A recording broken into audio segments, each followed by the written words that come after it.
Travel নিউজের এই ভিডিওতে জানবো হেলিকপ্টারের ভাড়া সম্পর্কে। ভ্রমণ সংক্রান্ত যাবতীয় প্রশ্ন তথ্য জানতে আমাদের সাথেই থাকুন, চ্যানেলটি সাবস্ক্রাইব করে রাখুন। হেলিকপ্টারের ভাড়া মূলত নির্ধারিত হয়ে থাকে ঘন্টা হিসাবে, আবার ভাড়া নির্ধারিত হয়ে থাকে প্রতি ঘন্টায় আপনি কত সিটের হেলিকপ্টার নেবেন, যেমন 4 আসন বিশিষ্ট, 6 আসন বিশিষ্ট, 7 আসন বিশিষ্ট।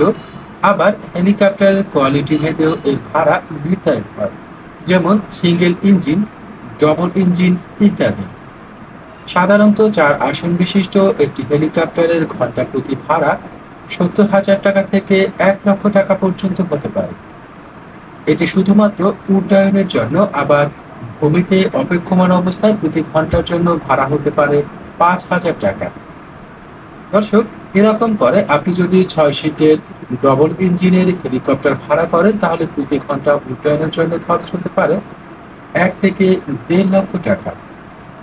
তেমনি ভাবে হেলিকপ্টারগুলো আপনি ভাড়া করার ক্ষেত্রে নির্দিষ্ট এভিয়েশনগুলো থেকে দরদাম করে নিতে পারেন। আজ এ পর্যন্ত আমাদের এই ভিডিওটির মূল উদ্দেশ্য ছিল হেলিকপ্টারের ভাড়া সম্পর্কিত একটি ধারণা দেওয়া। ভালো থাকুন, ভালো রাখুন।